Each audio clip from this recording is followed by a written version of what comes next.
Hey Warriors fans, I am Scott Warras here inside the WLC Media Center where, hard to believe, it is basketball season and that means a preview on tap. Women's basketball preview with 21st year head coach Klay Knueppel, 33rd year overall with the women's basketball program. Coach, good to see you, good to have you back. How was the off season? How was this summer? Did you spend a lot of time up at the cottage? What'd you do? Try to. A little bit of fishing, also recruiting, got to get out there and recruit, but just to try to take a little bit of time going to Door County and staying at our cottage and kind of hanging out and relaxing a little bit. Needed that after last season. So great season, but just needed to relax a little bit and then recruit. But that's also a place where I know you've taken many teams as kind of a retreat and really christen a new year and start to build the chemistry and the camaraderie, right? That's kind of when it really starts up there with that retreat. Yeah, we do a service project up there, which is great in the summertime. So we take the team up and do a service project, which, again, we spend some time at a land trust and do some work cutting trees down. We had Mac Hoganson this year with a chainsaw in her hand, which was a little dangerous, but she came they out had some fun. We got some good pictures of her cutting trees down. And that's great. So, yeah, we get those guys up there, and then we did a practice this fall because we get our 2 practices, we get our 8 practices, so we took them up there for a couple practices at Sturgeon Bay, and just had a great time with the team, good bonding time, and it's just a fun place to go. From a on-court, off-season focus, where did you want to get better? Where did you want to improve? I think we were trying to, the way we played before, a little bit slower. We're trying to pick up the pace a little bit, I think, was our goal. And then, again, we have some veteran guys coming back in our senior class, just getting those guys focused and ready to go. Losing the player of the year last year is just a little bit of a challenge for us to just kind of recalibrate and figure out what we want to do. I think we have a lot of depth at the guard position with our 6 seniors. So if we can, get up and down the floor a little bit with those guys, play a few more guys in our senior class, it'll just make it fun for people to watch, and hopefully it'll work out. So last year 23-5, 15-1 in the NAC. You win another conference tournament. For the 12th time, you go to the NCAA tournament. But like you said, Sam Leisman, Player of the Year, lost to graduation.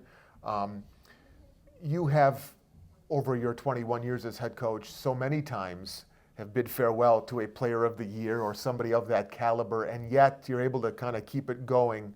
And I know the recruiting is the lifeblood of any college program, but what is the secret, if you're willing to share with the folks, to being able to lose talent, great talent year after year, but still continue to be an excellent top echelon type program?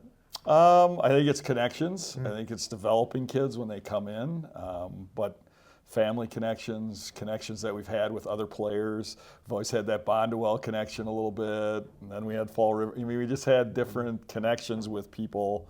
And the different communities. And that's helped in the different communities, high schools. We've just made a lot more connections with people, and that's helped. In the AAU circuit, we've just made some really good connections. We already have some commits for next year, which we're really happy about. That's kind of the future, but I think recruiting a little bit earlier now is kind of starting to happen, so we're trying to get out and get some of the younger guys started in our recruiting process.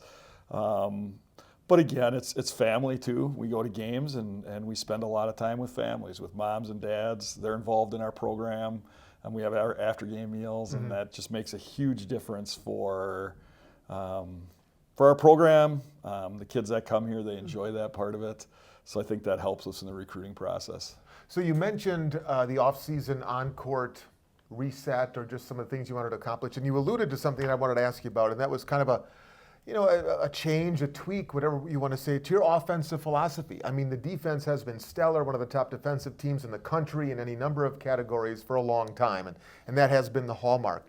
What or why did you and your staff look at this collection of players and the big picture of the program and say, let's see if we can push it on offense a little bit more than we have, at least in recent memory?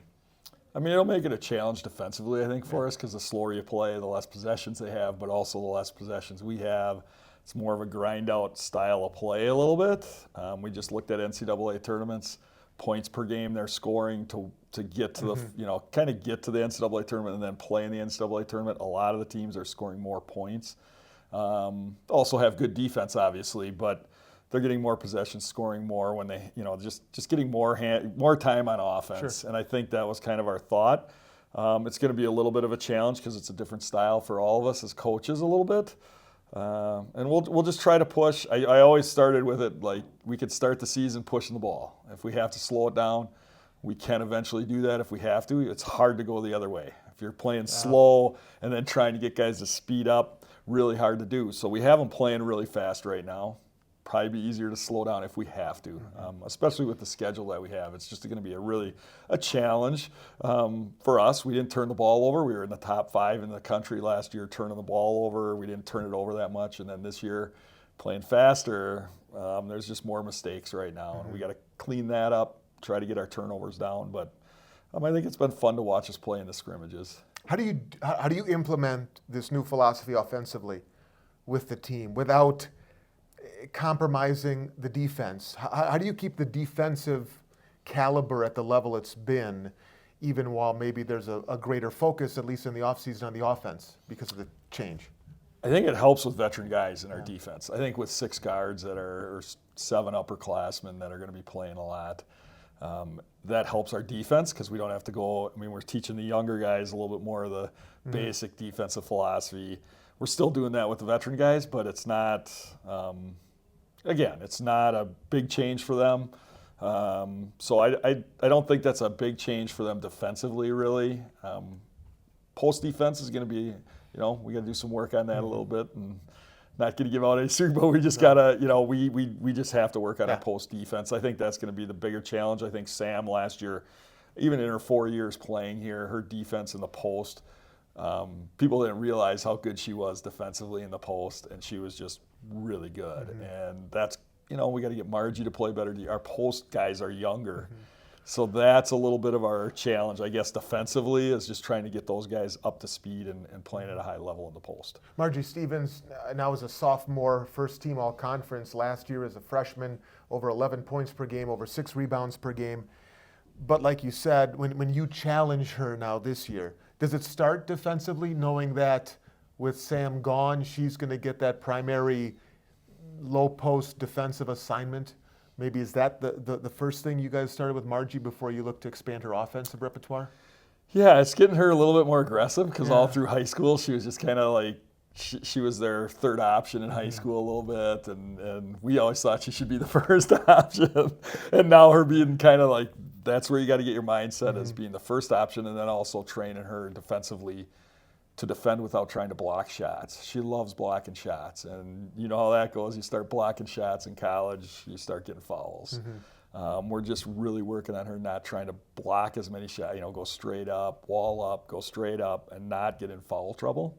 That'll be where the challenge, I think, for her will be. I think athletically getting around guys and defending that way, and then the physical play for her a little bit is just different down there because Sam took all the bigger posts and all the bigger players that physically she got after him being a 4-year player. That's going to be a challenge for Margie a little bit. Unlike last year when you had only 2 seniors in that class, you have 6. Tack on a junior, you got 7 upperclassmen. When you look for leadership, take me through a couple players that you're really looking for maybe a step up or to really deliver now with the spotlight squarely on their shoulders from that upperclassmen group.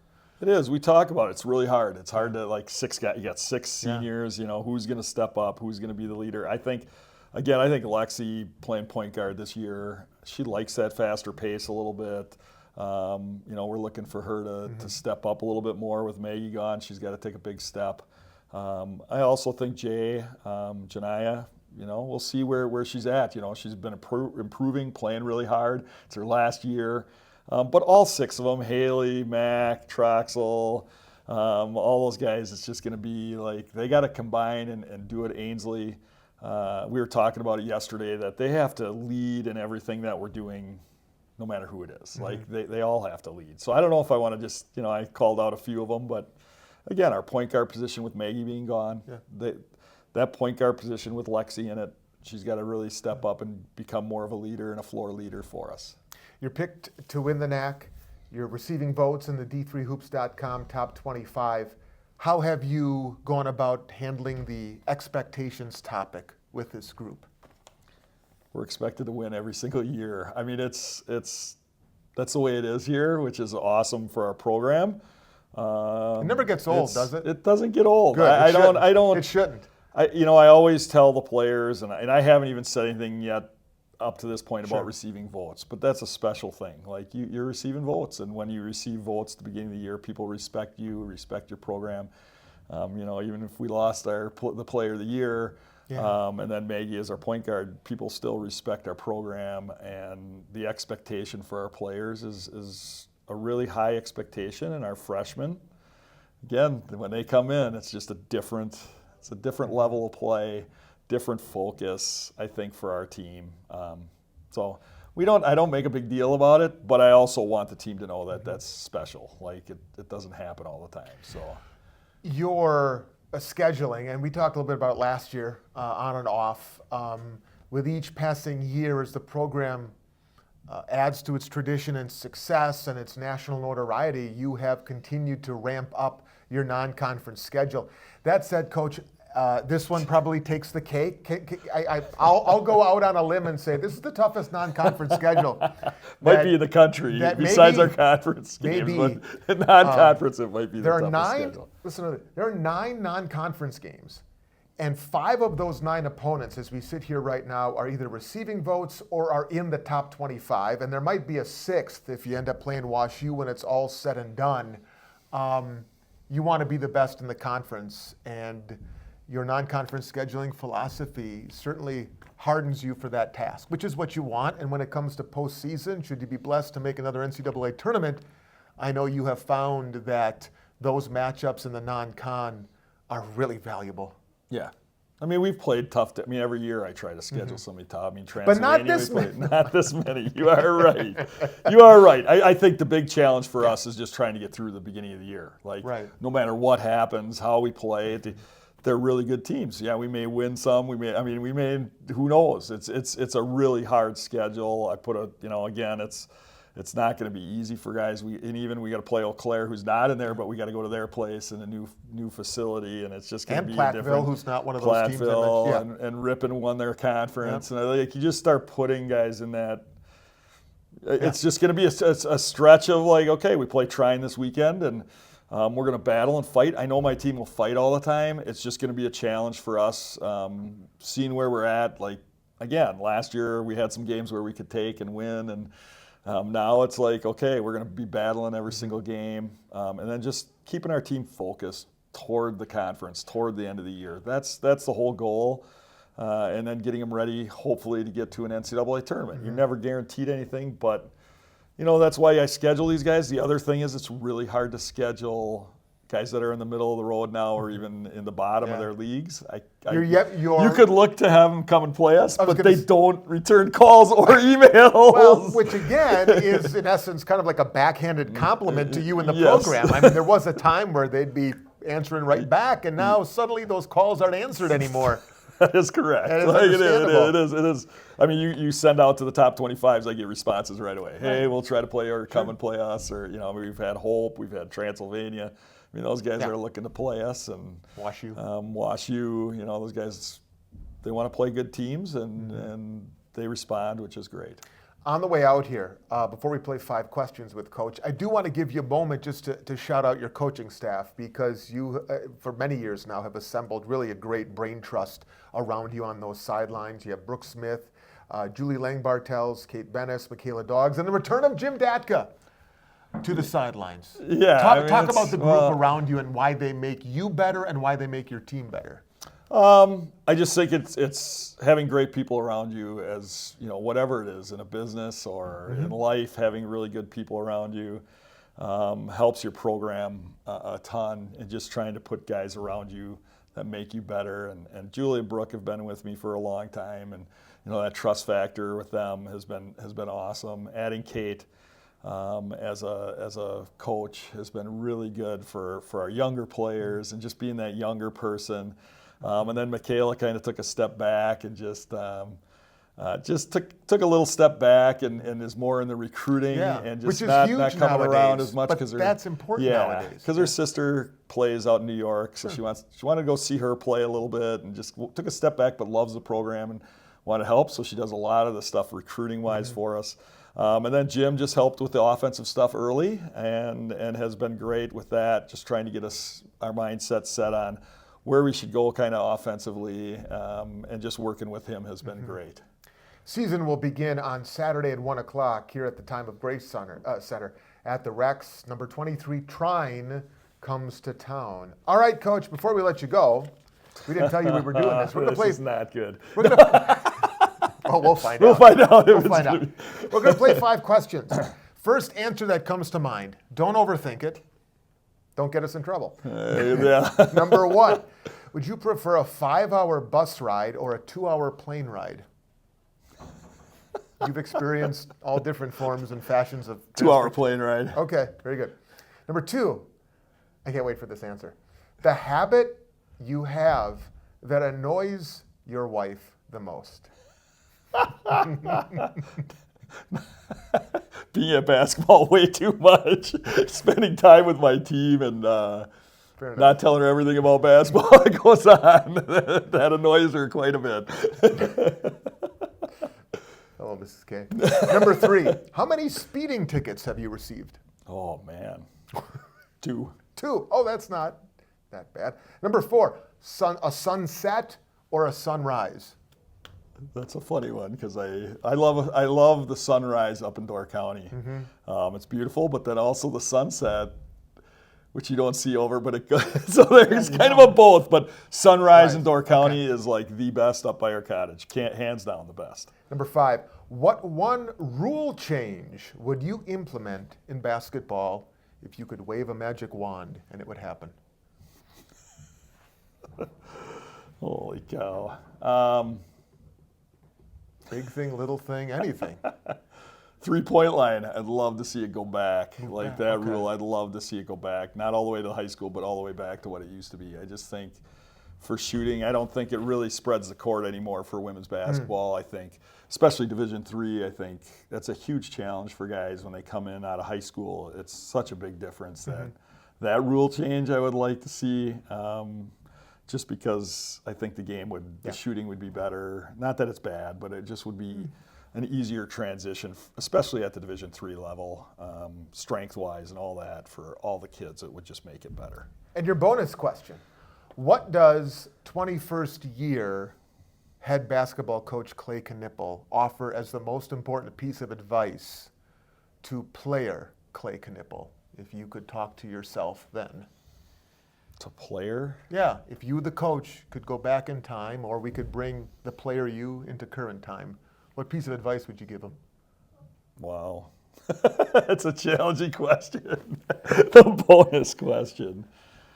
I don't really know how to answer that. I don't know. I mean, the player that I was, or the player that you were. If tell... you could give that player some advice as he sets out on his playing career, now that you've been a coach as long as you have. If you were coaching him.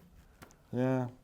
Be a great Shoot Christian. more. Oh, be a great Christian person. Yeah. I mean, I think for me that's a huge thing and why I've been here for so long. The Christian part of that in your life as a player, and every year I learn something new, and just trying to be the best, the best we can be as Christians. And I think toughness-wise, I would love to bring that to some of the younger players and to some of the younger players. Not that they're not tough, but if you get yelled at, that it's okay.